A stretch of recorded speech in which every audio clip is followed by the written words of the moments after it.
বলুন মন্ত্রীমশাই, এত রাতে আমাদের ডাকলেন কেন? অনেকগুলো কথা আছে যে কথাগুলো দিনের আলোয় বলা যায় না। ঠিক বলেছেন, এই কোনো বিশেষ কথা ওই রাতের অন্ধকারেই বলা যায়, বিশেষ করে ষড়যন্ত্রের কথা। হ্যাঁ, তুমি কি করে জানলে সেনাপতি যে আমি ষড়যন্ত্রের কথাই বলতে এসেছি? খুব সোজা মন্ত্রী মশাই, আজ রাজসভায় গোপাল যেভাবে আপনাকে অপমান করলো সেটা সহজে ভুলে যাওয়া আপনার পক্ষে মোটেই সহজ নয়। একদম সত্যি কথা। আমাকে অপমান মানে গোটা কৃষ্ণনগরের প্রতিটা বর্ণশ্রেষ্ঠ মানুষের অপমান। মহারাজ যে ওর মধ্যে কি দেখেছে সেটা তো ভেবেই পাই না। বুদ্ধি বুদ্ধি, গোপালের অসম্ভব বুদ্ধি। ওই বুদ্ধির জন্যই গোপাল মহারাজের খুব প্রিয়। দেখো সেনাপতি, বুদ্ধির কথাই যদি বলো তাহলে সেই বুদ্ধি কিন্তু আমাদের মাথাতেও আছে, কিন্তু মহারাজ তো আমাদের পাত্তাই দেননি। কখনো কি আমাদের কাছে কোনো পরামর্শ চেয়েছেন? না, কোনো সমস্যা এলে প্রথমেই গোপাল তুমি বলো কি করা যায়। আরে তা অবশ্য ঠিক, তা আপনি কি কিছু ভেবেছেন?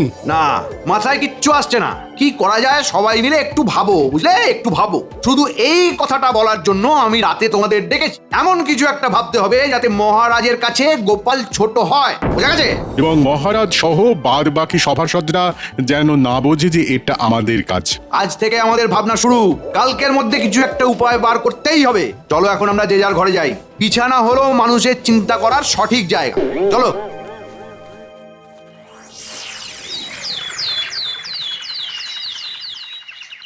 বুঝলে উজির, অনেকদিন হলো কৃষ্ণচন্দ্রের সাথে আমাদের কথাবার্তা হয়নি। কৃষ্ণচন্দ্রের সাথে একটু মশকরা করতে ইচ্ছে করছে। মশকরা করবেন? তা আপনার হঠাৎ করে মশকরা করার কথা কেন মনে হলো জাহাপানা? ওই গোপালের কথা মনে পড়লো। আসলে গোপালের মতন একজনকে আমি যদি আমার দরবারে পেতাম তাহলে কি ভীষণ ভালো হতো। এটা আপনি যথার্থই বলেছেন জাহাপানা, কিন্তু কিছুর বিনিময়েই গোপালকে আমাদের এখানে আনা যাবে না। হ্যাঁ উজির, গোপালের এই রাজভক্তি, নিজের মাতৃভূমির জন্যই এই দরদ, এটা আমার ভীষণ ভালো লাগে। ও শত প্রলোভনেও কৃষ্ণনগর ছেড়ে ওর মহারাজকে ছেড়ে আসবে না। আপনার মনের ইচ্ছেটা আমাকে জানান, আমি যথাসাধ্য চেষ্টা করব। তুমি একটা কাজ করো, তুমি ছদ্মবেশ ধরে কৃষ্ণনগরে চলে যাও। এমন কিছু একটা বুদ্ধি বার করো যাতে বেশ মজা পাওয়া যায়, কেমন? আর এই ফাঁকে গোপালকে কিছুদিনের জন্য এই মুর্শিদাবাদে আনা যায়। যথা আজ্ঞা জাহাপানা। তুমি দেরি করো না, যা করো রাজি করো। ওখানে যখন যাচ্ছ তখন কৃষ্ণচন্দ্র সম্পর্কে যে গুজবগুলো শুনেছিলে সেগুলো সম্পর্কে একটু খবর নিয়ে নিও। ওই খবর কার কাছে পাবে বলো তো? ওটা আর বলতে হবে না, দুর্বুদ্ধির বিশ্বকোষ মন্ত্রীর কাছে। বাহ বাবা বাবা, তোমার বুদ্ধি কিন্তু খুলছে, এটা খুব ভালো লক্ষণ।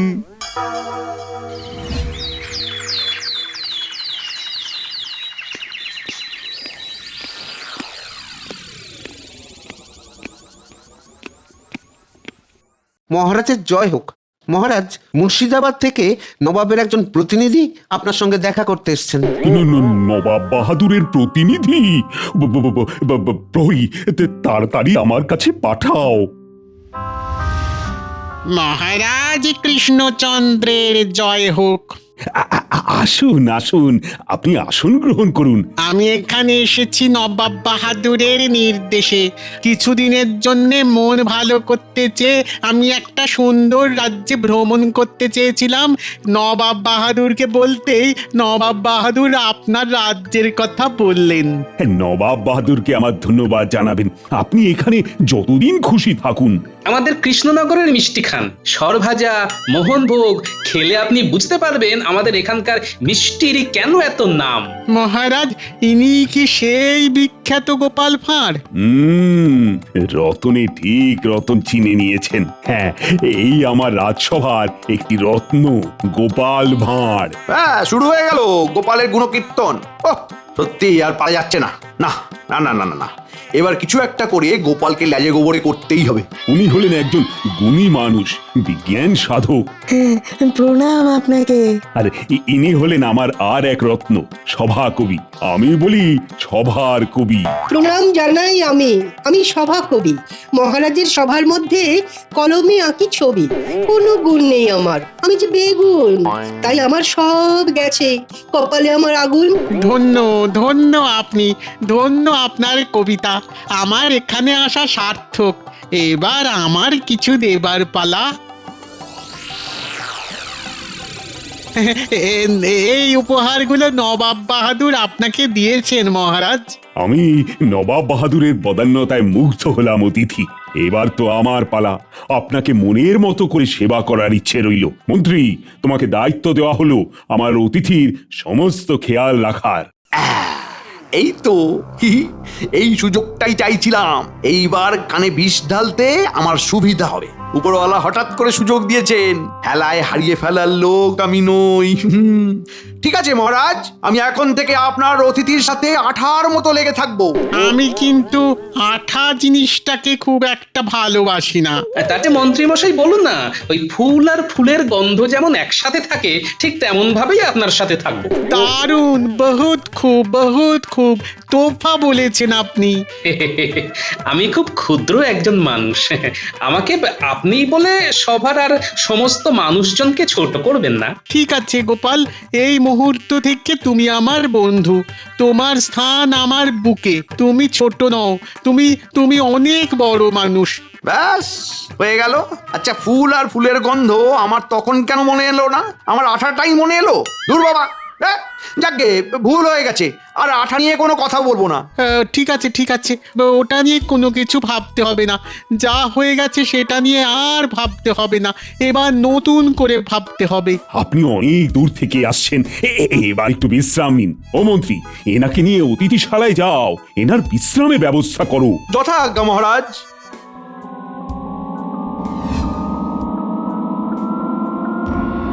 এইবার এই নবাব বাহাদুরের অতিথিকে মহারাজের নামে একটু কান ভারী করতে হবে।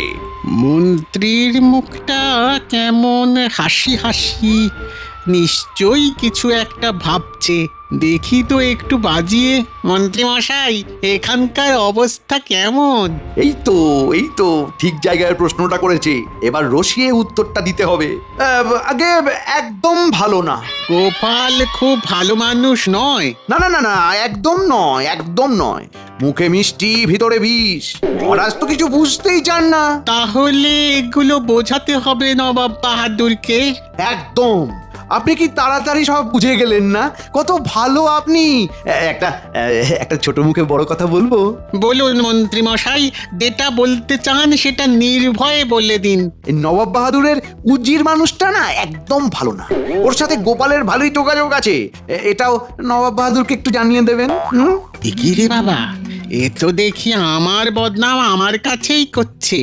ঠিক আছে, করো, কত করবে করো। তোমার সাথে এই খেলাটা খেলতে আমার খুব ভালো লাগছে। ঠিক আছে, নবাব বাহাদুরকে উদির সম্পর্কে সাবধান করে দেব। এই আর একটা অনুরোধ, আর একটা করবো। হ্যাঁ, করুন, নির্ভয় করুন। এই নবাব বাহাদুরকে একটু আমার হয়ে বলবেন যে কৃষ্ণনগরের মহারাজকে বরখাস্ত করে আমাকে সিংহাসনে যেন বসান।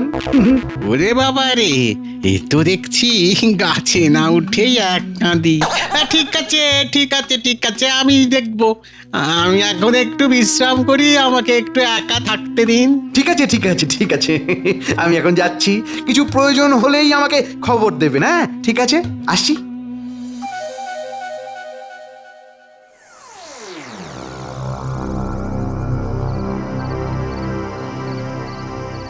বিজ্ঞানী, একটা খটকা লাগছে বুঝলে।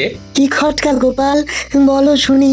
নবাব বাহাদুরের আত্মীয় বলে যিনি এসেছেন আমাদের রাজ্যে, তিনি গলাটা বিকৃত করে কেন কথা বলছেন এটাই তো বুঝতে পারছি না। তিনি কি তার পরিচয় লুকোতে চাইছেন? কিন্তু কেন?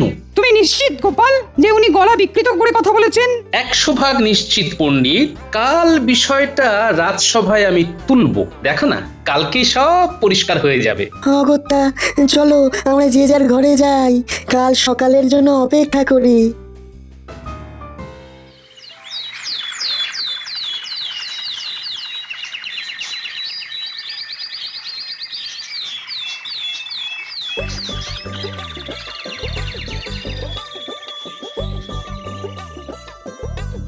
হ্যাঁ মান্যবর, বলুন, কাল রাতে আপনার ঠিক মতো ঘুম হয়েছে তো? হ্যাঁ মহারাজ, খুব ভালো ঘুম হয়েছে। সকালে পাখির ডাকে ঘুম ভাঙলো। আমি খুব ভালোভাবে নজর রেখেছিলাম মহারাজ, ওনার কোনো অসুবিধা হতে দিইনি। বাহ বাহ, এই তো মন্ত্রী ভালো কাজ করেছে। তাহলে মন্ত্রীর বেতন কিছু বাড়িয়ে দেওয়া যেতে পারে, কি বলো গোপাল? হ্যাঁ মহারাজ, ভালো কাজ করলে তার তো একটা উপহার আছেই। আপনি মন্ত্রী মশাইয়ের বেতন বাড়িয়ে দিন মহারাজ। দেখো মন্ত্রী, গোপাল কিন্তু তোমার বেতন বাড়ানোর পক্ষে। এইদিকে তুমি হলে কিন্তু বলতে ঠিক উল্টোটা। এই রে, সত্যি করে বেরিয়ে না এলেই ভালো। না মহারাজ, আপনি আমাকে গোপালের বিরুদ্ধে যেমন ভাববেন না। আমি যুক্তিবাদী, রাজকোষাগার দেখে বিচার করি। আপনি তো আবেগতাড়িত হয়ে বলেই খালাস। আমার কিন্তু সব দিক দেখতে হয়। মহারাজ, আপনার কথা শেষ হলে আমি মহামান্য অতিথিকে কয়েকটা প্রশ্ন করতে পারি। স্বচ্ছন্দে গোপাল, আমি তোমার সব প্রশ্নের উত্তর দেব, কিন্তু তার আগে আমার একটা চাওয়া আছে মহারাজের কাছে। সেইটা চেনি, তারপর না হয় তোমার সব প্রশ্নের উত্তর দেব। তুমি রাজি তো গোপাল?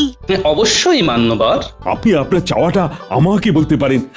আমি সাধ্যমতো চেষ্টা করব আপনার চাওয়াকে পাওয়াতে পরিণত করতে। মহারাজ, আমি কাল মুর্শিদাবাদ ফিরে যাব। আপনার এখানে দিনটা ভালোই কাটালাম। আপনার আতিথেয়তায় আমি মুগ্ধ। আমি সব কিছু নবাব বাহাদুরকে গিয়ে জানাবো। কি রে বাবা, আমি কাল এত কথা বললাম, কই ওই কথাগুলো নিয়ে কোনো আলোচনা তো করলো না। ওটা কি মুর্শিদাবাদে ফিরে গিয়েই করবে নাকি? মহারাজ, আমি আপনার আতিথেয়তায় মুগ্ধ। আপনার কাছে একটা জিনিস চাই মহারাজ। নিশ্চয়ই, আপনি বলুন মানবর, আপনার কি দরকার? আপনাকে অদেয় আমার কিছুই নেই। মহারাজ, আমি এমন একটা জিনিস আপনার কাছে চাইছি, সেটা কিন্তু খুব মূল্যবান নয়, অথচ অমূল্য। কাল থেকে পুরো ব্যাপারটাই কিরকম হিয়ালির মধ্যে দিয়ে চলেছে। আবার হিয়ালি। মূল্যবান নয় অথচ অমূল্য, সেটা কি? সেটা আমার কাছে সব সময় সর্বক্ষণের সঙ্গী হয়ে থাকবে। আমি যা করব সেও তাই করবে। সামনে থাকলেও আমি ছাড়া কেউ নেই, পেছনে থাকলেও আমি। এমনই মূল্যহীন অথচ অমূল্য একটি উপহার। মূল্যবান অথচ অমূল্য উপহার? ও মন্ত্রী, কি উপহারের কথা বলছেন মান্যবর? আন্দাজ করতে পারছো? ধরি ধরি করছি, কিন্তু ঠিক ধরতে পারছি না। মানে ঠোঁটে আসছে কিন্তু মুখে আসছে না। ও গোপাল, তুমি কিছু আন্দাজ করতে পারো? আমি একটু চিন্তা করি, কাল সকালে মান্যবরের হাতে উপহার পৌঁছে যাবে এই আশা করি। তার মানে কি গোপাল? মূল্যহীন অথচ অমূল্য উপহার তুমি কোথা থেকে পাবে? চিন্তা করি, কিছু তো একটা উপায় হবেই। আমিও তাই আশা করি গোপাল। একটি রাত আর কিছু মুহূর্ত সময় আপনাদের দিলাম মহারাজ। কাল সকালে মুর্শিদাবাদ যাবার আগে উপহার পেলেই আমি খুশি। আজ তবে এইটুকুই থাক, আমি একটু বিশ্রাম নিতে চাই। হ্যাঁ, নিশ্চয়ই নিশ্চয়ই, আপনি আপনার কক্ষে গিয়ে বিশ্রাম করুন। এ কি গেরো, কেউ কি আন্দাজ করতে পারছো? ও মন্ত্রী, তুমি তো আমার মন্ত্রণাদাতা, দেখি দেখি তুমি বলতে পারো কিনা। আমি ভেবে ফেলেছি মহারাজ, মূল্যহীন অথচ অমূল্য, আবার সমস্ত সময় কাছে থাকবে। কি হতে পারে?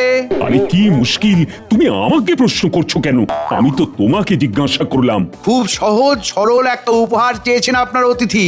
কি উপহার সেইটাই তো জানতে চাইছি। এই যে গোপাল, আরে তোমার তো খুব বুদ্ধি, বলো দেখি কি হতে পারে। মন্ত্রী মশাই, আপনি যখন ভেবেই ফেলেছেন তখন আপনি বলুন, আমরা শুনি। মহারাজ, নিতান্তই তুচ্ছ এবং একটি ক্ষুদ্র দ্রব্য। বলুন তো কি? আরে কে রে, তখন থেকে আমাকেই প্রশ্ন করে যাচ্ছে। হেয়ালি না করে ঠিকঠাক উত্তর দাও। ছাতা। ছাতা। ছাতা? শুধু একটা ছাতা? হ্যাঁ মহারাজ, শুধু একটা ছাতা। আপনার মহামান্য অতিথি কি বলেছেন একটু স্মরণ করুন। বলেছেন এমন একটি মূল্যহীন অথচ অমূল্য উপহার আমাকে দেবেন, যা সামনে থাকলেও আমার, পেছনে থাকলেও আমার সর্বক্ষণের সঙ্গী। হয়ে গেল, উনার কথার মধ্যেই তো উত্তর লুকিয়ে আছে। হ্যাঁ, ঠিক বলেছো। তোমার বেতন আমি বাড়িয়ে দেব গোপাল।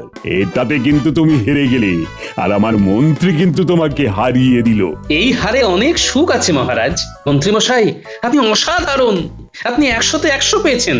তাহলে মহারাজ, মন্ত্রী মশাই একটা ভালো দেখে ছাতা কিনে নিয়ে আসুক। হ্যাঁ মন্ত্রী, তুমি খাজাঞ্চির কাছ থেকে যত মোহর লাগে নিয়ে তুমি ছাতা আনতে চলে যাও।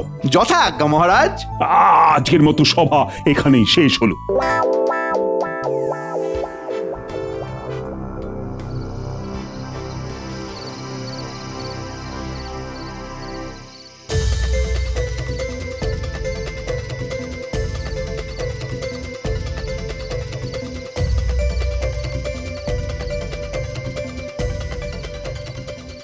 কি হলো?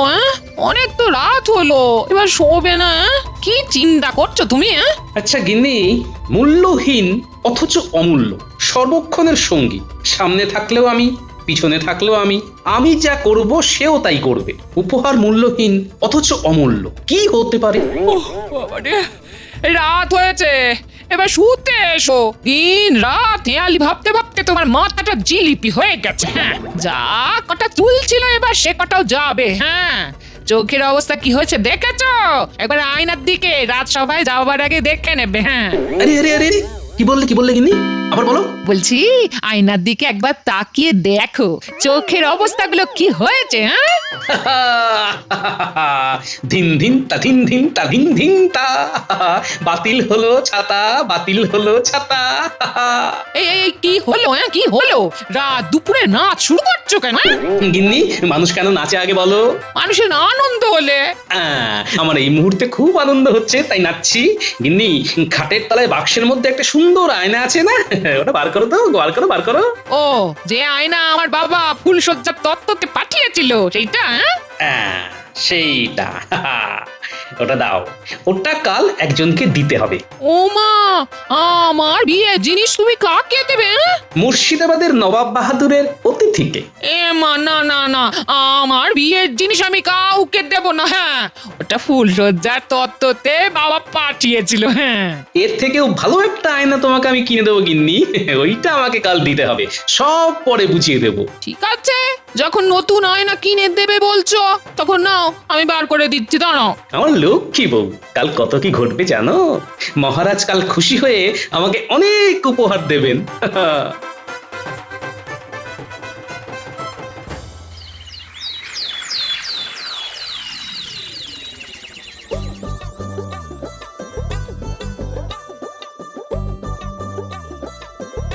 মহারাজ, যাবার আগে উপহারটা যদি পেতাম তাহলে খুব ভালো হতো। আপনার উপহার প্রস্তুত মান্যবর। মন্ত্রী কাল আপনার হেঁয়ালির পূর্ণ অর্থ আমাকে বুঝিয়েছে। তাই নাকি? আপনার মন্ত্রী আমার হেঁয়ালি বুঝতে পেরেছে? খুব কঠিন আপনার হেয়ালি মান্যবর, কিন্তু আমি তো মন্ত্রী। আমার মন্ত্রী মাঝে মধ্যে একটু ভুলচুক করে ফেলে বটে, কিন্তু ঘটে বুদ্ধিটা আছে। গোপাল কোথায় গেল? আমার মনে হচ্ছে মন্ত্রী বলছেন যেটা ভাবছেন না সেটা। আজ দেখো গোপাল দেরি করছে। আমি গোপালের জন্য অপেক্ষা করব মহারাজ। গোপালকে না দেখে আমি যাব না। বাবা, এ তো অন্ধ গোপাল প্রেম। ওই যে আসছে গোপাল, দেখছি চকচকে কপাল। মহারাজের জয় হোক। মান্যবর, আপনার উপহারটা আনতে একটু দেরি হয়ে গেল। কাল তো কথা হয়ে গেল, আবার উপহার নিয়ে আসার কি প্রয়োজন? প্রয়োজন আছে মন্ত্রী মশাই, তার আগে মহারাজের অতিথির সঙ্গে আমার কয়েকটা কথা আছে। ভয়ে বলবো নাকি নির্ভয়ে বলবো? ভয় কেন গোপাল? বলো বলো বলো, নির্ভয়ে বলো। মান্যবর, আপনার গলায় কি কোনো সমস্যা দেখা দিয়েছে? গলার স্বরটা খুব চেনা চেনা লাগছে, অথচ চিনতে পারছি না, এটা কেন মনে হচ্ছে মান্যবর? বুদ্ধি বটে গোপাল, তোমার বুদ্ধি বটে। তুমি ঠিক আমায় ধরে ফেলেছো। আমি যতই ছদ্মবেশ ধরি না কেন, আমি তোমার কাছে যে ধরা পড়ে যাব সেটা আমি ভেবেছিলাম। এই রে, উজির সম্পর্কে খুব খারাপ খারাপ কথা বলেছি তো। কি মন্ত্রী মশাই, নবাব বাহাদুরের উজির খুব খারাপ লোক না? হ্যাঁ, উজির মশাই, মাফ করে দিন, মাফ করে দিন, আমার খুব ভুল হয়ে গেছে। তোমাকে মাফ করতে পারেন একমাত্র মহারাজ। মহারাজ, আপনার সম্পর্কে, এই কৃষ্ণনগর সম্পর্কে অনেক খারাপ কথা আমাদের কাছে জানিয়েছিল। তাই নাকি?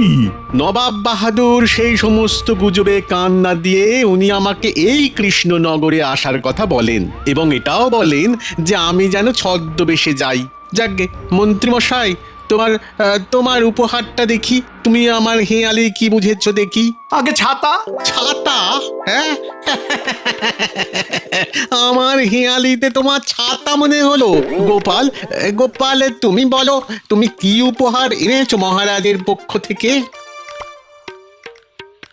আয়না, দর্পণ উজির, সর্বক্ষণের সঙ্গী, সামনেও আপনি, পেছনেও আপনি, ওপরেও আপনি, নিচেও আপনি, মূল্যহীন অথচ অমূল্য। অসাধারণ অসাধারণ তোমার বুদ্ধি গোপাল, অসাধারণ। দাও দাও দাও, তোমার উপহার দাও। নবাব বাহাদুর তোমাকে খুবই পছন্দ করেন। মহারাজ মুর্শিদাবাদে আপনাদের নবাব বাহাদুরের পক্ষ থেকে নিমন্ত্রণ করে গেলাম। উজির, তোমাকে আমি যে কি বলে ধন্যবাদ দেব তার ভাষা নেই। তুমি মন্ত্রী ষড়যন্ত্র আমার কাছে বলে আমার এক ভীষণ উপকার করেছো। আমি এর সঠিক বিচার করব। আমি তাহলে এবার আসি, মুর্শিদাবাদে দেখা হবে। বিদায়।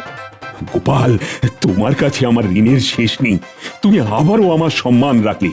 মহারাজ, আমি কৃষ্ণনগরের মান রাখতে পেরে নিজেকে ধন্য মনে করছি। নাও প্রহরী, নাও মন্ত্রী মশাইকে কারাগারে নিক্ষেপ করো। ক্ষমা ক্ষমা ক্ষমা ক্ষমা ক্ষমা করে দিন মহারাজ, মহারাজ মহারাজ মহারাজ, আমাকে ক্ষমা করে দিন।